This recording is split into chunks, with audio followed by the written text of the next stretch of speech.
ইমানের পথে অবিচল থেকে আমার মরণ যেন হয়।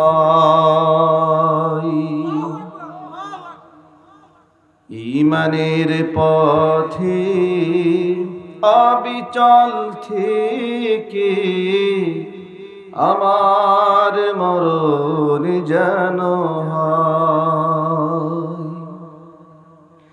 তোমার কাছে মিনতি আমার,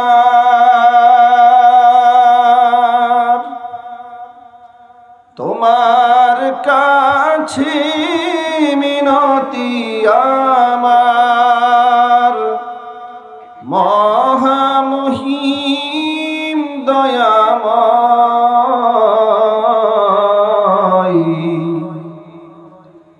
ইমানের পথে অবিচল থেকে আমার মরণ যেন হয়।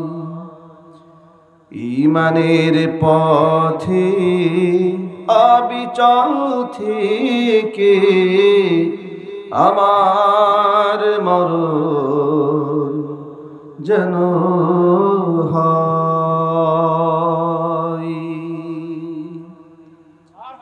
সকলে বলছি আল্লাহুম্মা আমিন।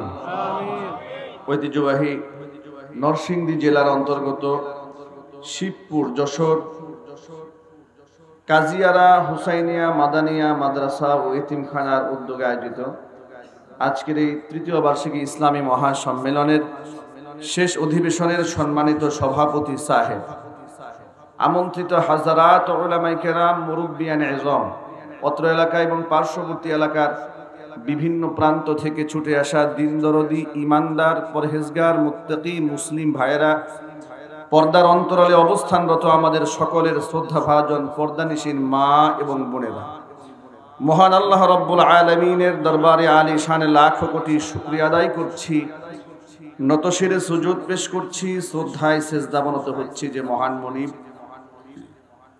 আমাদেরকে দুনিয়াবি যাবতীয় কাজ থেকে ফারেক করে মুক্ত করে নবী করিম সাল্লাল্লাহু আলাইহি ওয়াসাল্লামের ভাষায় বেহেশতের বাগানের মধ্যে উলামায়ে কেরামের মাজলিসে কোরআন হাদিসের মাহফিলে বা ওয়াক্ত বা আজমাত বা মোহাব্বত শামিল হওয়ার তৌফিক দান করেছেন। এই জন্য আপনারা খুশি না বেজার? কম না বেশি? উচ্ছ্বসিত কণ্ঠে খুশি মনে মন প্রাণ উজাড় করে আল্লাহ সুবহানাহু ওয়া তাআলার শেখানো ভাষায় শুকরিয়া আদায় করছি। জবান ছেড়ে দিয়ে সকলে একযোগে বলছি আলহামদুলিল্লাহ। রব্বানা লাকাল হামদ হামদান কাসীরা তাইয়িবান মুবারাকান ফীহি। রব্বানা লাকাল হামদু কামা ইয়ানবাগি লিজালালি ওয়াজহিকা ওয়া আযীমি সুলতানিকা। আল্লাহ তাআলা আজকের ইসলামী মহাসম্মেলনকে কবুল করুন। কাজিয়ারা হুসাইনিয়া মাদানিয়া মাদ্রাসা ও এতিমখানাকে আল্লাহ রব্বুল আলামিন কিয়ামত পর্যন্ত কবুল করে নিন। মাদ্রাসার সমস্ত হাজাত আল্লাহ তাআলা তার গায়বে খাজানা থেকে মিটিয়ে দিন।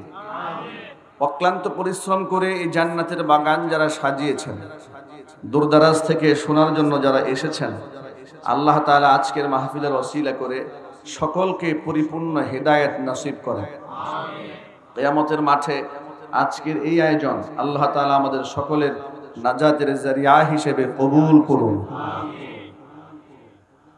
হেদায়েতের মালিক কে? হেদায়েতের মালিক কে? পৃথিবীর কোন নবীর হাতে, কোন ওলির হাতে, কোন দরবেশের হাতে, কোন পীরের হাতে, কোন আলেমের হাতে হেদায়েতের মালিকানা প্রদান করা হয়নি। হেদায়েত আল্লাহ পাক নিজ হাতে কন্ট্রোল করেন। আর কোন আলেমের এটা দায়িত্ব নয়, কোন নবী রাসূলদের এটা দায়িত্ব নয় যে মানুষকে জবরদস্তি করে হেদায়েতের পথে আনবে।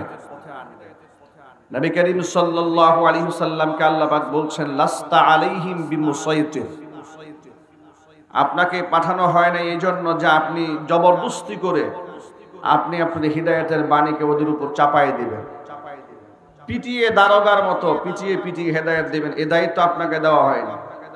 আপনার দায়িত্ব কি? ইয়া আইয়ুহার রাসূল বাল্লিগ মা উনজিলা ইলাইকা মির রাব্বিক, আপনার রব আমি আল্লাহর পক্ষ থেকে যা নাজিল করা হয় সেটা আপনি পৌঁছে দিন। এ দায়িত্ব আপনার। আল্লাহর পক্ষ থেকে নাজিলকৃত বিধানগুলো উম্মার কাছে নবীদের মাধ্যমে আল্লাহ পাক পৌঁছে দিয়েছেন।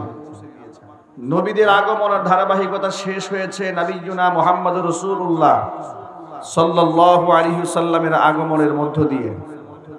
তার বিদায়ের মাধ্যমে নবুয়তের দরজা, রিসালাতের দরজা চিরদিনের জন্য আল্লাহ পাক বন্ধ করে দিয়েছেন। কিন্তু দায়িত্বভার আল্লাহ সুবহানাহু ওয়া তাআলা ওয়ারাসাতুল আম্বিয়া, নবীগণের ওয়ারিস আলেমদের উপর চাপিয়ে দিয়েছেন। সুবহানাল্লাহ বলবেন না? এখন এই আলেমদের দায়িত্ব এটা যে কান পর্যন্ত আওয়াজকে পৌঁছে দেওয়া, জোর করে হেদায়েত দেওয়া, এটাকে আলেমদের দায়িত্ব। যদি বলুন দায়িত্ব।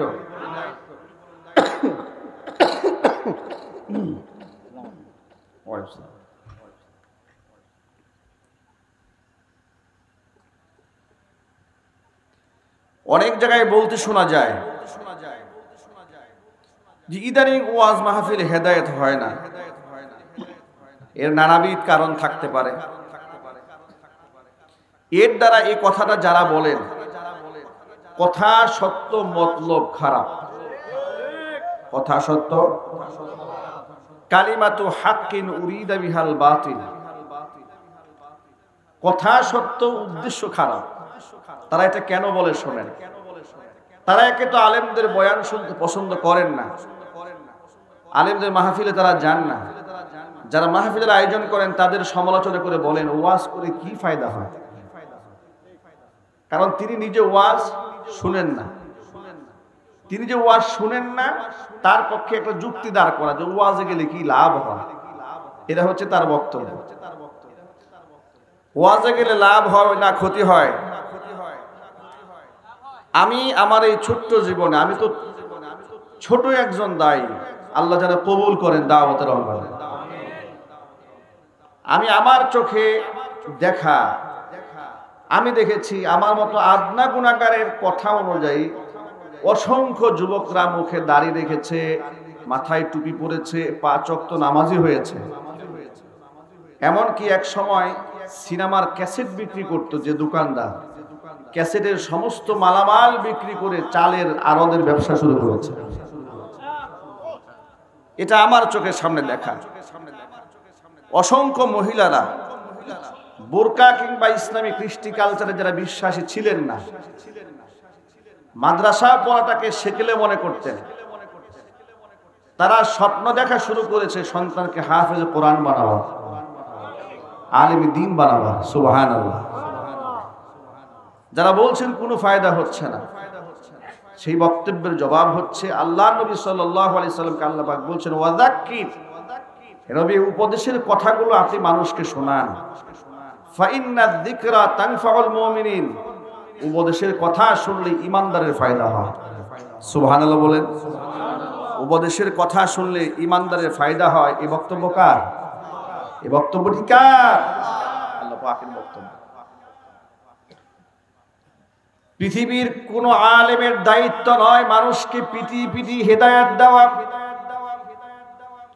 জায়েজ না জায়েজ, হালাল হারাম বলে দেওয়ার দায়িত্ব আল্লাহ পাক আলেমদের উপর বর্তিয়েছেন। এই দায়িত্ব তাদেরকে উপর আল্লাহ পাক আরোপ করেছেন। ইন্নামাল উলামা ওয়ারাসাতুল আম্বিয়া ওয়া ইন্নাল আম্বিয়া লাম ইউরিসু দিনারা ওয়ালা দিরহামা বাল ওয়ারাসুল ইলমা আও কামা ক্বালা আলাইহিস সালাতু ওয়াস সালাম। আল্লাহর হাবিব বলেন নিশ্চয়ই উলামাগণ হচ্ছেন নবীগণের ওয়ারিস, আর নবীগণ ওয়ারিস সম্পদ হিসেবে টাকা পয়সা ধন সম্পদ জায়গা সম্পদ রেখে যান নাই, আসমানে ইলমকে তারা রেখে গিয়েছেন। আর উলামায়ে কেরাম সেই আসমানে ইলমের উত্তরাধিকার হয়েছে। যদি বলেন সুবহানাল্লাহ। অনেক সম্মানের অধিকারী আল্লাহ পাক তাদেরকে বানিয়েছেন যাদের সিনার মধ্যে আল্লাহ পাক কোরআনে কারীম নামক দৌলত দান করেছেন।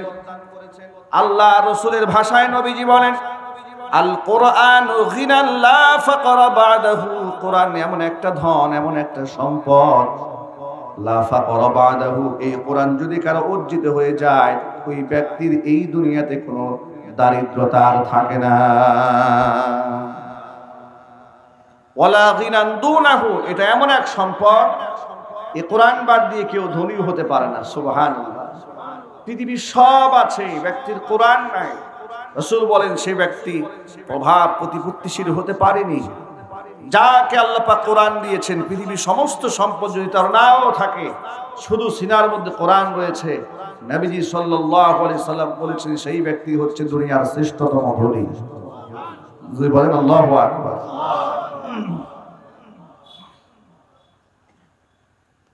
যে সমস্ত গার্জিয়ানরা সন্তানদেরকে মাদ্রাসায় দিয়েছেন,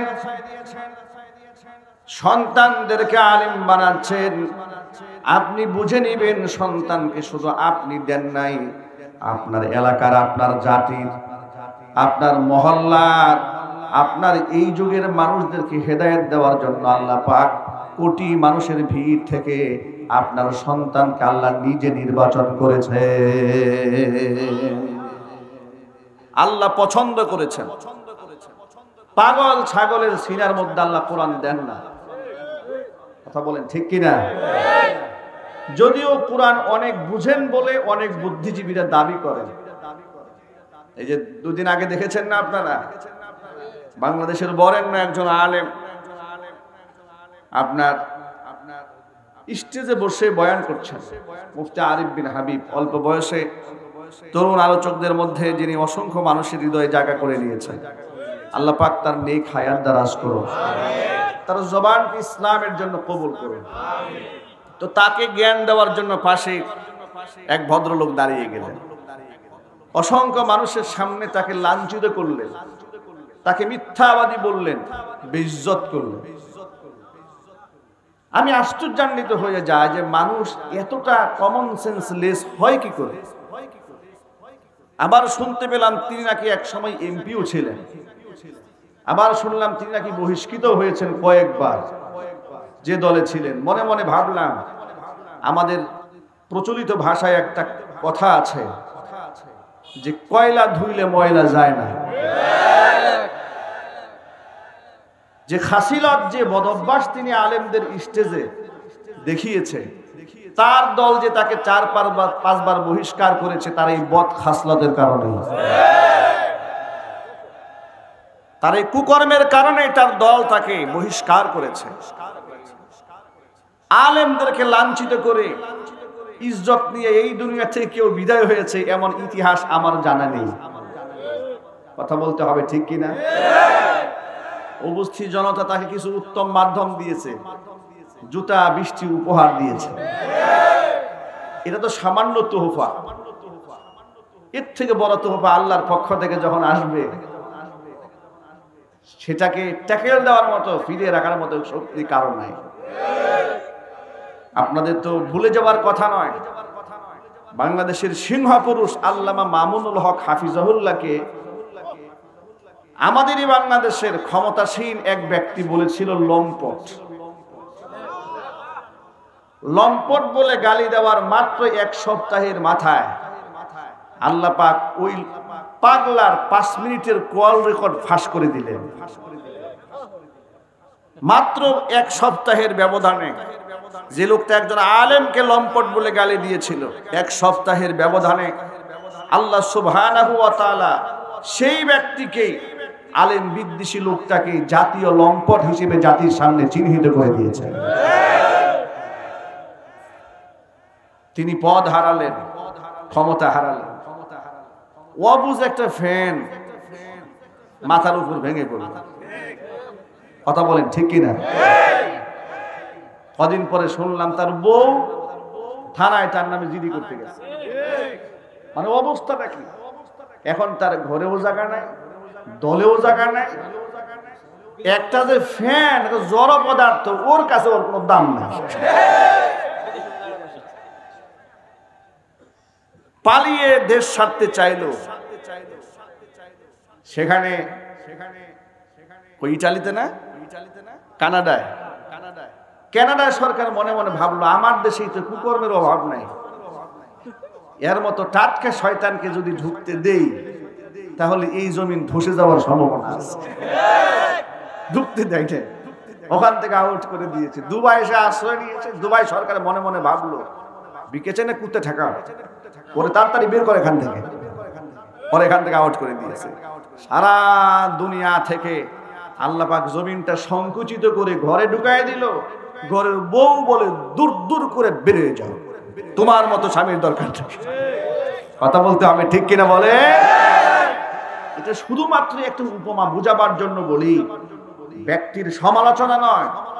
মাঝে মাঝে পাপিষ্ঠ ব্যক্তিদের উপমা জাতির সামনে আল্লাহ পাক নিজেও পেশ করেছেন মানুষকে সতর্ক করার জন্য। এ ধরনের কথা বললে দেখবেন কিছু কিছু লোকেরা বলে যে কোরআনের মাহফিলে এই ধরনের সমালোচনা করলে লাভটা কি? মানে তিনি একটু পরহেজগারের চাইতে এক ধাপ পরহেজগার ম্যাক্স প্রো সাজতে যান, ঠিক কিনা বলেন? তিনি দেখেন সারাদিন গীবত শিকায়েত নিয়ে পড়ে থাকেন, পায়খানা করে পানিও নেয় না, নামাজও পড়ে না। বাস্তবতা আছে না নাই? আমার দেশের বিশেষ করে যারা দেখবেন যে তরিকার নাম করে শিরিক করে, বেদাত করে, পীর পূজা করে, আছে না? যদিও নরসিংদীতে এগুলো হয় না।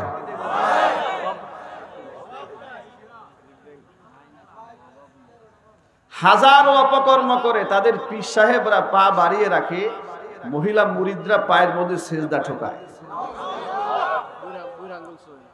শুধু তাই নয়, যে আপনি শুনে অবাক হবেন, এমনও পীর আছে বাংলাদেশে যে বৃদ্ধাঙ্গুলি পীরের পায়ের নখ চুষতে চুষতে আঙ্গুল খেয়ে ফেলছে।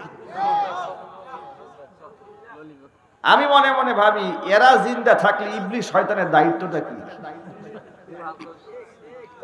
কথা বলেন ঠিক কিনা?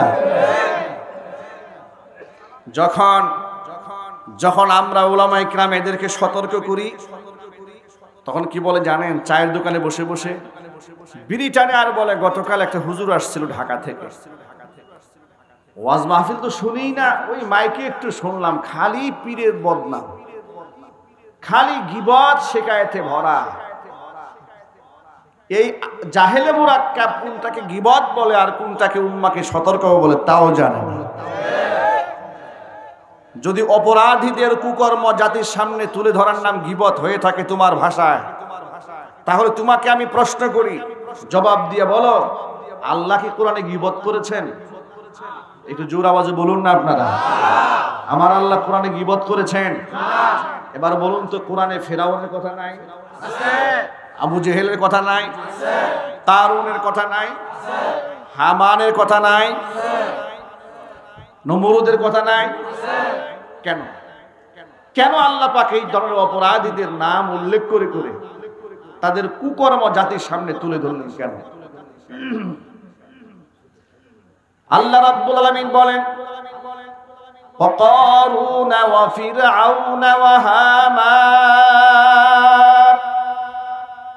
ولقد جاءهم موسى بالبينات فاستكبروا في الأرض وما كانوا سابقين। স্মরণ করো কারুনের কথা, ফিরাউনের কথা, হামানের কথা।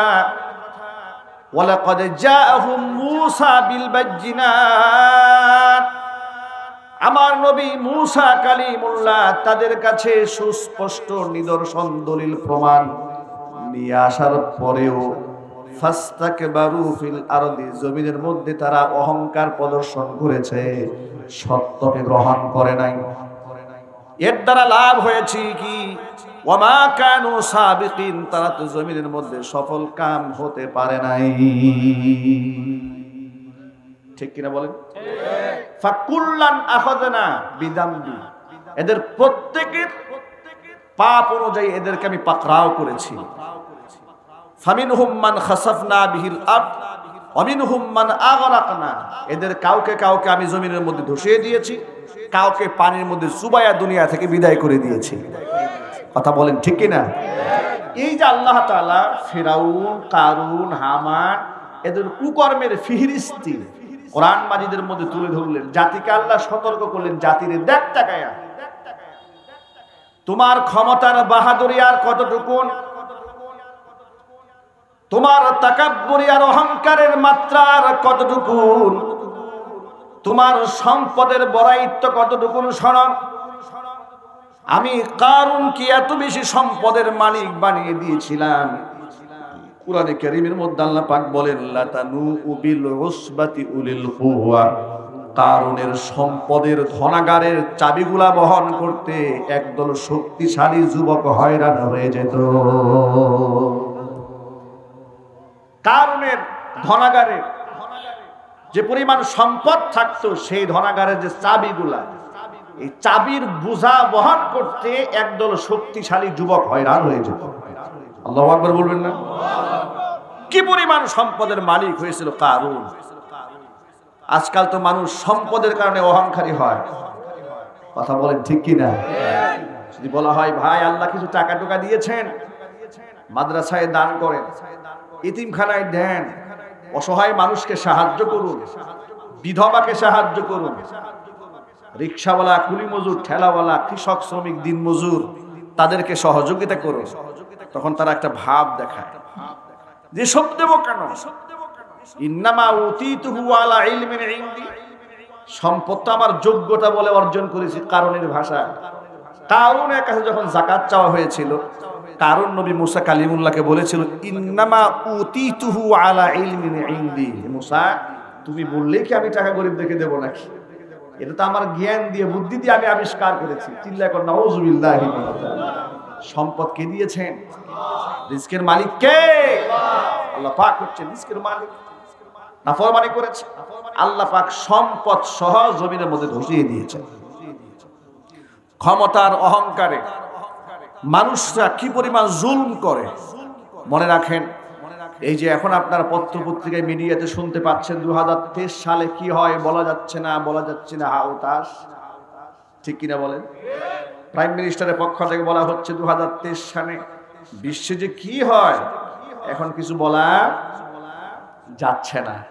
আমি আমার ভাষায় বলি, এত হাহুতাস কেন? রিস্কের মালিক তো আপনি নন, রিস্কের মালিক কে?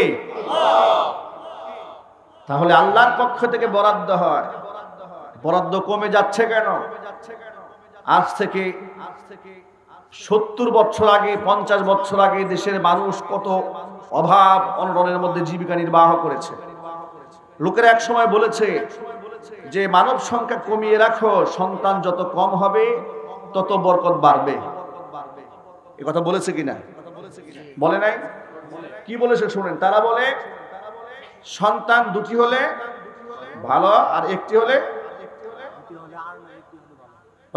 ভালো হয়, দুটি হলে আর নয়। জন্ম নিয়ন্ত্রণ সবক শিখিয়েছে। একটি হলে ভালো হয়, দুটি হলে আর নয়, ব্রেক দিতে হবে, শিখিয়ে দিয়েছে। কেন? তারা যুক্তি দিয়ে বুঝিয়েছে যে সন্তান বেশি হলে লালন পালন করতে হবে, এদের পেছনে শ্রম দিতে হবে, টাকা পয়সা খরচ করতে হবে, অভাব দুর্ভিক্ষ দেখা দেবে। এরা ছিল তাদের যুক্তি। এবং তারা এও প্রমাণ করার চেষ্টা করেছে যে ছোট্ট একটা ভূমিতে এত মানুষ থাকলে রিজিকের বরকত নষ্ট হয়ে যাবে, রিজিক কমে যাবে। কিন্তু কি প্রমাণ হয়েছে? 50 বছর আগে আপনি স্বাধীনতার কথাই চিন্তা করেন, 7.5 কোটি মানুষ ছিল স্বাধীনতার সময় বাংলাদেশে। এখন মানুষের সংখ্যা কত? কথা বলেন। ওই 20 কোটি আপনি আন্দাজ।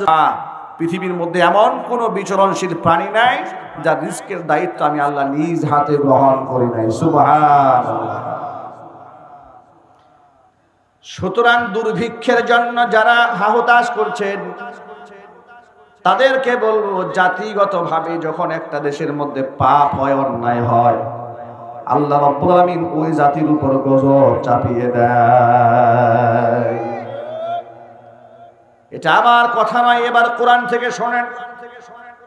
ওয়াইদা আরাদনা وَإِذَا أَرَدْنَا أَن نُّهْلِكَ قَرْيَةً أَمَرْنَا مُتْرَفِيهَا فَفَسَقُوا فِيهَا فَحَقَّ عَلَيْهَا الْقَوْلُ فَدَمَّرْنَاهَا تَدْمِيرًا।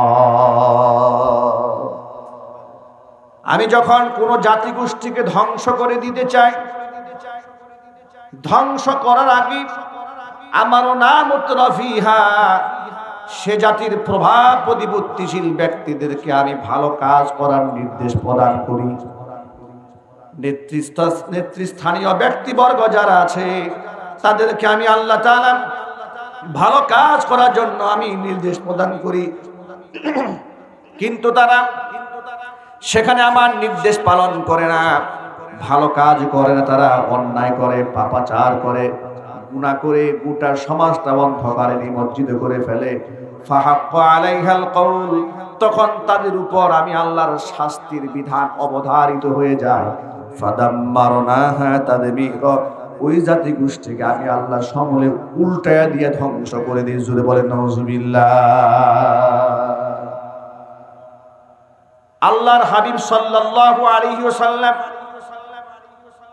বারংবার মানুষকে কয়েকটা মূলনীতি বলে সতর্ক করেছেন। ইত্তাকি দাওয়াতাল মাজলুম, মাজলুমের বদদুয়া থেকে নিজেকে বাঁচাও, মাজলুমের বদদুয়া থেকে নিজেকে বাঁচাও, মাজলুমের বদদুয়া থেকে নিজেকে বাঁচাও। আল্লাহর নবী সতর্ক করেছেন, কিন্তু আমরা সে কথা কানে নিলাম না।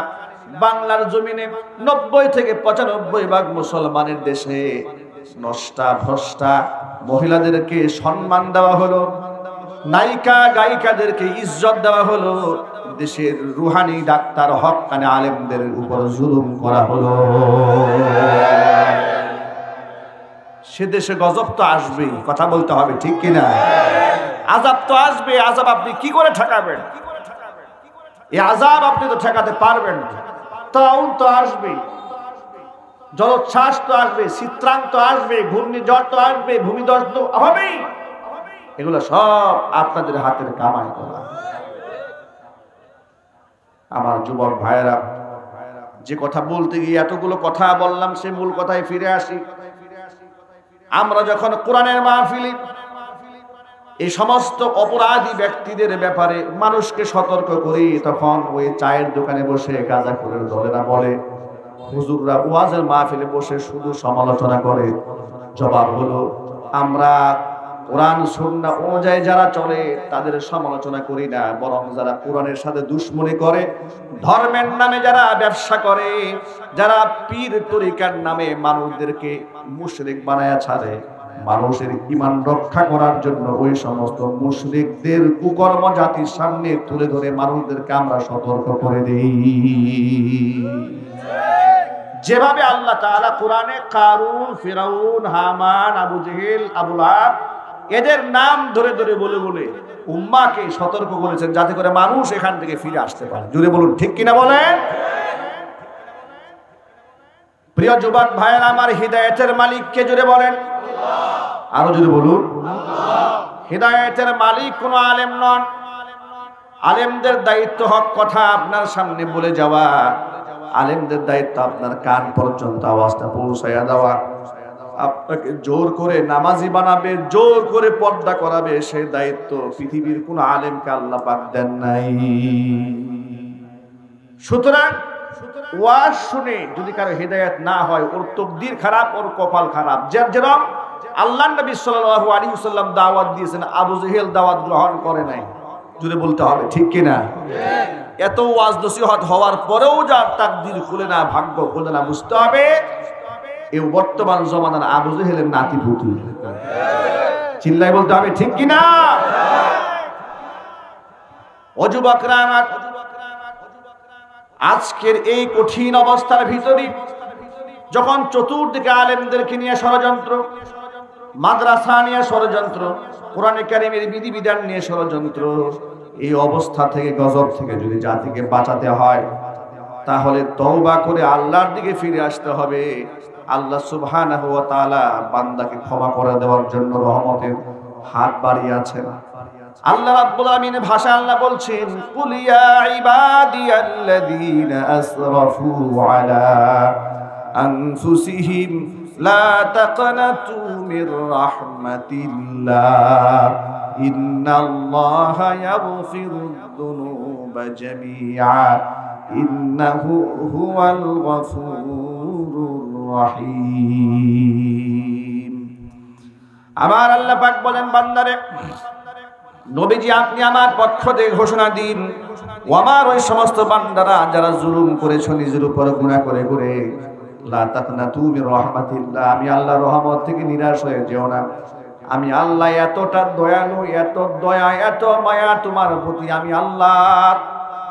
হাদিসের মধ্যে এসেছি, কোন বান্দা যখন তওবা করে, বান্দার গুনাহ যদি বৃষ্টির ফোঁটা পরিমাণ হয়, বান্দার গুনাহ যদি পাহাড় সম পরিমাণ হয়, বান্দার গুনাহ যদি সমুদ্রের ঢেউয়ের ফেনা পরিমাণে হয়ে যায়, আল্লাহ রাব্বুল আলামিন তার ওই সমস্ত বান্দার তওবার কারণে সমস্ত গুনাহর খাতাগুলো মাফ করে দেয়। বান্দাকে আল্লাহ পাক ক্ষমা করতে চান, ক্ষমা করতে আল্লাহ ভালোবাসেন, ক্ষমা করতে আল্লাহ পছন্দ করেন। এজন্য কোনো বান্দা যখন একবার আল্লাহর কাছে কোনো দোয়া করে, আল্লাহ পাক দোয়া কবুল করেন, খুশি হন। দুবার আল্লাহ পাককে ডাকলে আল্লাহ খুশি হন, তিনবার ডাকলে খুশি হন, চারবার ডাকলে খুশি হন, পাঁচবার যখন বান্দা আবার আল্লাহকে ডাকে, আল্লাহ পাক ফেরেশতাদেরকে বলেন, ফেরেশতারা তোমরা সাক্ষ্য থেকো, আমি এই বান্দার নামটা আমার নিকটবর্তী বান্দাদের নামের তালিকার মধ্যে উঠাই দিলাম। যুবকেরা আসুন আমরা আল্লাহ পাকের দিকে ফিরে আসি, কোরআনের দিকে ফিরে আসি। আমরা পারবো না ইনশাআল্লাহ? যদি বলুন না আমরা পারবো না ইনশাআল্লাহ। যে সমাজের মধ্যে জিনা ব্যভিচার প্রকাশ্যে হয়, নবী করিম সাল্লাল্লাহু আলাইহি ওয়াসাল্লাম বলেছেন, যে সমাজের মধ্যে প্রকাশ্যে জিনা হয়, ওই সমাজের ভিতরে আল্লাহ সুবহানাহু ওয়া তাআলা এমন কিছু রোগ পাঠান গজব হিসেবে, যে রোগ পূর্ববর্তী মানুষের মধ্যে ছিল না। আজকে আমাদের সমাজের মধ্যে ঘরে ঘরে জিনা, পরিবারের মধ্যে জিনা, স্কুল কলেজে জিনা, বিশ্ববিদ্যালয়ের মধ্যে জিনা, চোখের জিনা, কানের জিনা, হাতের জিনা, অন্তরের জিনা, লজ্জাস্থানের জিনা। জিনাটাকে খুব সহজ করে দেওয়া হয়েছে, আর জিনাহের প্রতিষেধক বিবাহ, এটাকে অনেক অনেক কঠিন বানিয়ে দেওয়া হয়েছে। চলে বলেন না ঠিক কিনা? জিনাটা কত সহজ লক্ষ্য করেন, আর বিবাহ কত কঠিন। বিবাহ যদি আপনি করতে যান, আইন করে দেওয়া হয়েছে মেয়েরা 18 বছর যদি না হয় বিবাহ দেওয়া যাবে না। 17 বছর হওয়ার পরে যদি মেয়ের বিবাহ দিতে যান, দেখবেন টিওন সাহেব এসে হাজির, থানার ওসি সাহেব এসে হাজির। কত দরদ মেয়ের প্রতি, বাল্য বিবাহ ঠেকাই দিবে, কত মহাব্বত, কত ভালোবাসা মেয়ে নারী জাতির প্রতি। 17 বছরের মেয়েটার বিবাহ ঠেকায় দেওয়ার জন্য পুলিশ চলে আসে, কিন্তু 14 বছরের মেয়ের প্রেম ঠেকানোর জন্য কাউকে খুঁজে পাওয়া যায় না। বাল্য বিবাহ নিয়ে মাথা নষ্ট, কিন্তু বাল্য প্রেম নিয়ে কার কোনো মাথা ব্যথা নেই, ঠিক কিনা বলে? 12 বছর বয়স থেকে অবলীলায় প্রেম চালায় যাও, কোনো আপত্তি নাই, বরং বইয়ের মধ্যে লিখে দেওয়া হয়েছে, ছেলে মেয়ে যদি স্বইচ্ছায় যদি কিছু একটা করে কোনো অসুবিধা নেই। আবার আরেক দিক থেকে 18 বছর আগে বিবাহ দেওয়া যাবে না। এর মানেটা কি? পরিকল্পিতভাবে একটা জাতিকে জিনাকার জাতি বানিয়ে দেওয়া, যারা সন্তান পয়দা করে দেওয়ার জন্য রাস্তা খুলে দেওয়া হয়েছে।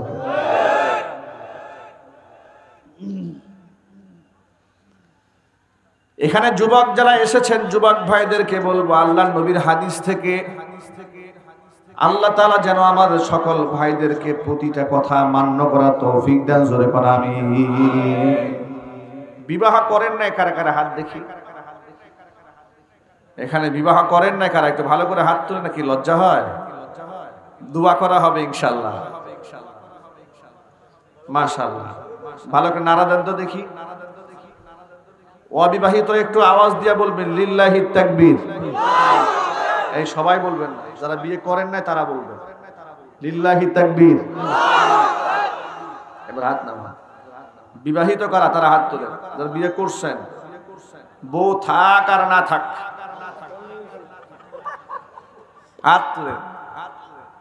এবার বিবাহিতরা বলবে লিল্লাহি তাকবীর। দেখেছেন বিবাহিতদের পাওয়ার বেশি, কিন্তু যুবকরা যারা বিবাহ এখনো করেন নাই তারা বিজয়ীদের কাতারে যেতে হবে ইনশাআল্লাহ। বলেন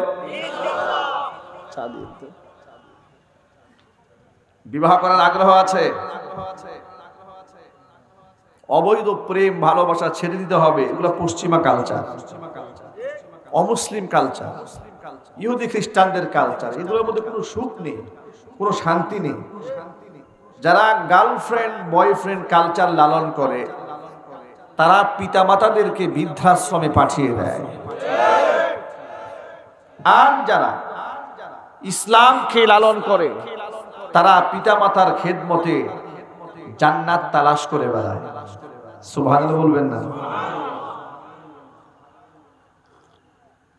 যার একটা বড় প্রমাণ, সারা বাংলাদেশে যত বৃদ্ধাশ্রম আছে, বৃদ্ধাশ্রমগুলো ঘুরে ঘুরে দেখবেন, বৃদ্ধাশ্রমে বড় বড় ডাক্তার, ইঞ্জিনিয়ার, শিল্পপতি, ব্যারিস্টার, সরকারি অফিসার, তাদের বাবা মাকে পাওয়া যায়, কিন্তু কোনো একটা হাফেজ কোরআনের বাবা মাকে বৃদ্ধাশ্রমে খুঁজে পাওয়া যাবে না।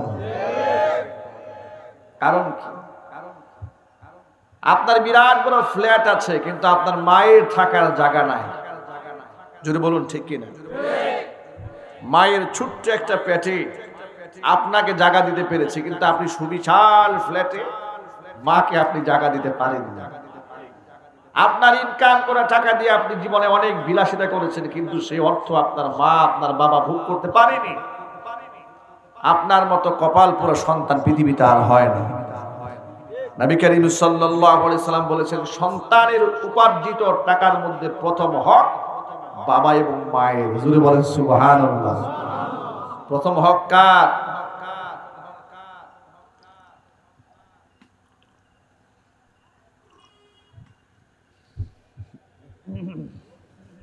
বেশ কয়েকদিন ধরে মারাত্মক ঠান্ডায় কষ্ট পাচ্ছি, বেশ কিছুদিন ধরে, কিন্তু প্রোগ্রাম তো মিস করা যাচ্ছে না। প্রোগ্রামে তো যেতেই হবে, যত কষ্টই হোক অ্যাটেন্ড করতে হয়, কথা বলতে হয়। মানুষরা আগ্রহ করে বসে থাকে। দোয়া করবেন আল্লাহ তাআলা শিফা দান করুন। বৃদ্ধাশ্রমগুলোতে হাফেজ কোরআনের বাপ মাকে পাওয়া যায় না, আলেমদের বাপ মাকে পাওয়া যায় না, কিন্তু দুনিয়ার অনেক উঁচু শিক্ষিত যারা নিজেদেরকে অনেক জ্ঞানী বুদ্ধিজীবী পণ্ডিত মনে করে তাদের বাপ মাকে পাওয়া যাচ্ছে। জোরে বলতে হবে ঠিক কিনা? প্রিয় ভাইয়েরা আমার, এই জন্য সকল ভাইদেরকে বলি, সকল মা বোনদেরকে বলি, নিজের সন্তানকে যদি আপনি প্রকৃত অর্থে মানুষ বানাতে চান তাহলে কোরআন সুন্নাহর শিক্ষার বিকল্প কোনো রাস্তা নাই। সন্তানদেরকে যারা মাদ্রাসায় দিয়েছেন তাদের ভাগ্য দুনিয়াতেও উজ্জ্বল, আখিরাতেও উজ্জ্বল। সুবহানাল্লাহ বলেন। আল্লাহর কোরআন যারা পড়ে, কোরআন অনুযায়ী যারা আমল করে তাদের কত সম্মান আল্লাহ পাক দুনিয়াতেই বাড়িয়ে দেন, আখিরাতেও বাড়িয়ে দিবেন। ওই যে হাফেজ সালেহ আহমেদ তাকরিম, ছোট্ট একটা ছেলে, মাত্র 13 বছর বয়সী, বিশ্ব কোরআন প্রতিযোগিতায় তৃতীয় স্থান অর্জন করে কত বড় সম্মাননা তিনি পেলেন। রাষ্ট্রীয় প্রটোকল পেলেন, সম্মাননা পেলেন, বিশ্ব দরবারে বাংলাদেশের মানচিত্রকে উপরে উঠায় দিলেন, কোটি মানুষের হৃদয়কে ঠান্ডা করে দিলেন, অসংখ্য মানুষ তার জন্য দোয়া করলেন। এটাই হচ্ছে কোরআনের জীবন্ত মুজিজা।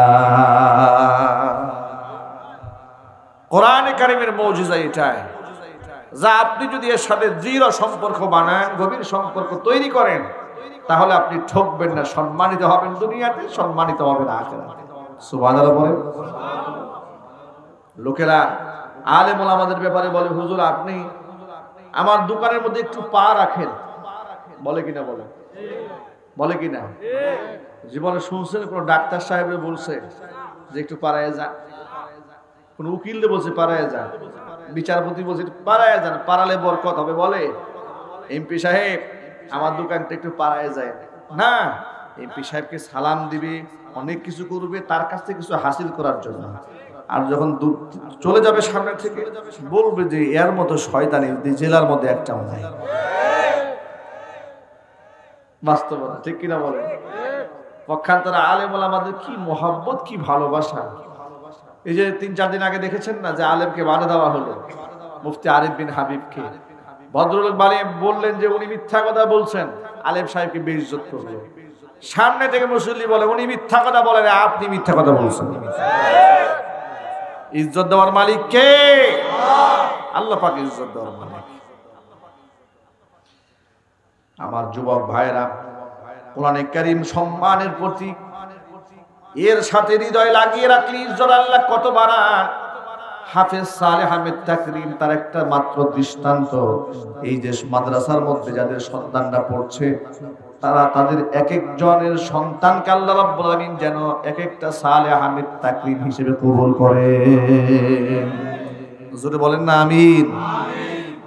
এটা দুনিয়ার সামান্য সম্মাননা, পরকালীন সম্মাননা আরো অনেক বড়। সে প্রোটোকল সম্পর্কে আপনাদের কি বলবো? আল্লাহ নবী বলেন, মান কারাআল কুরআনা, যে ব্যক্তি কোরআন পড়েছে, ও আমিলা বিহি, কোরআন অনুযায়ী আমল করেছে, উলবিসা ওয়ালিদাহু তাজাই ইয়াউমাল কিয়ামা, কিয়ামতের মাঠে আল্লাহ রাব্বুল আলামিন তার বাবা এবং মায়ের মাথার মধ্যে নূরের তাজ পরাইয়া দিবেন। দাউহু আহসানু মিন দাউইশ শামসি, যে নূরের তাজের আলো দুনিয়ার সূর্যের আলোর চাইতেও বেশি। অন্য হাদিসের একটা অংশের মধ্যে এসেছে ওয়া ইউকসা হুল্লাতাইন, কোরআনে কারীমের হাফিজের বাবা এবং মাকে জান্নাতের এমন দুটি পোশাক পরাইয়া দেওয়া হবে, লা তাকুমু লাহুমুদ দুনিয়া, তামাম দুনিয়া বিক্রি করলেও সেই পোশাকের মূল্য দেওয়া যাবে না। এত দামি পোশাক পরে আল্লাহর কাছে তারা আবেদন করে বলবেন, রব্বুল আলামিন বিমা কাসাইতানা, এই সম্মানের পোশাক, এত দামি পোশাক আমাদেরকে কেন পরালে? ফায়ুকালু বিআখদি ওয়ালাদিকুমাল কুরআন, আল্লাহর পক্ষ থেকে জবাব দেওয়া হবে, তোমাদের কলিজার টুকরা সন্তানরা যে কোরআন পড়েছে, কোরআন অনুযায়ী আমল করেছে, কোরআনে কারীমকে বক্ষে ধারণ করেছে, কোরআনের ধারক হয়েছিল, বাহক হয়েছিল, কোরআনের পাঠক হয়েছিল, প্রচারকারী হয়েছিল, সেই সম্মানে আজকে তোমাদেরকে জান্নাতের ভিতরে এই সম্মানজনক পোশাক পরিয়ে দেওয়া হয়েছে। ভাবা যায় পৃথিবী বিক্রি করলেও দুটো জামার মূল্য হবে না এমন জামা জান্নাতের মধ্যে হাফেজ কোরআনের বাবা এবং মাকে পরাবেন। সুতরাং ভাইরা, আমরা কি আমাদের সন্তানদেরকে হাফেজ কোরআন, আলেমে দ্বীন বানাবার স্বপ্ন দেখতে পারি না? ইনশাআল্লাহ। নিয়ত আছে কার কার? হাত দেখতে চায়। কার কার নিয়ত আছে, আল্লাহ তুমি আমাদের সন্তানকে 30 পারা কোরআন হাফেজ হিসেবে কবুল করো? আরো জোরে বলুন আল্লাহুম্মা আমিন। হাত নামান, চেষ্টা চালিয়ে যান। কবুল করার মালিক কে? যদি ছেলে মেয়ে বড় হয়ে থাকে, আমি অনেক মাহফিলে কথাটা বলি, ছেলের ঘরের নাতি কিংবা নাতনি স্বপ্ন দেখুন তাদেরকে আপনারা কোরআনে কারিমে হাফেজ, হাফেজা বানাবেন। এক একটা হাফেজ যে ঘরের মধ্যে জন্ম নেবে, সেই ঘরের মধ্যে আল্লাহ পাকের রহমত বর্ষিত হবে, গোটা এলাকাটাই আলোকিত হয়ে যাবে। সে যখন রাস্তায় হাঁটে, তখন ফেরেশতারা নূরের পাখাগুলো তার পায়ের নিচে বিছিয়ে দেয়। এত সম্মান আল্লাহ পাক একজন কোরআনে কারিমের দাঈ, কোরআনে কারিমের হামেল, ধারক বাহককে আল্লাহ পাক দান করেন। সুতরাং এর মধ্যে রয়েছে সম্মান, এর মধ্যে রয়েছে বারাকা, এর মধ্যে রয়েছে সৌন্দর্যতা। কোরআনে কারিম যারা বক্ষে ধারণ করে, তারা বাবা মার সাথে খারাপ আচরণ করে না, বেয়াদবি করে না, তারা ইয়াবাখুর হয় না, গাঁজাখুর হয় না, সন্ত্রাস হয় না, মাস্তান হয় না, কেডার হয় না, খুনি হয় না। তারা সমাজের আদর্শ মানুষ। সুবহানাল্লাহ বলেন। সুতরাং আদর্শ মানুষ যদি আমরা আমাদের সন্তানদেরকে বানাতে চাই, তাহলে অবশ্যই আমাদের সন্তানদেরকে কোরআনী শিক্ষায় শিক্ষিত করতে হবে। আল্লাহ সুবহানাহু ওয়া তাআলা সেই তৌফিক আমাদের সকলকে দান করুন। সকলে জোরে বলুন আমিন। প্রিয় ভাইরা, দেশ বিদেশের অসংখ্য ভাই এবং বোনেরা বিভিন্ন মাহফিলে আমাদেরকে বিভিন্ন ব্যাপারে প্রশ্ন করেন। কোরআন সুন্নাত এবং ফিকহি কিতাবের রেফারেন্স সহ আমার একটি ছোট্ট বই বের হয়েছে, দোয়া হয়ে যাবে ইনশাআল্লাহ। মোনাজাতের পরে আপনারা কিতাবটি বই আপনারা আমার ড্রাইভারের কাছ থেকে সংগ্রহ করতে পারেন। আল্লাহ তাআলা উম্মতের হেদায়েতের জন্য কিতাবগুলো কবুল করেন। সকলে ইস্তিগফার পড়েন। আস্তাগফিরুল্লাহ রাব্বি মিন কুল্লি যামবিন ওয়া আতুবু ইলাইহি ওয়া লা হাওলা ওয়া লা قوة إلا بالله العلي العظيم. اللهم صل على محمد وعلى آل محمد كما صليت على إبراهيم وعلى آل إبراهيم إنك حميد مجيد. اللهم بارك على محمد وعلى آل محمد كما باركت على إبراهيم وعلى آل إبراهيم إنك حميد مجيد.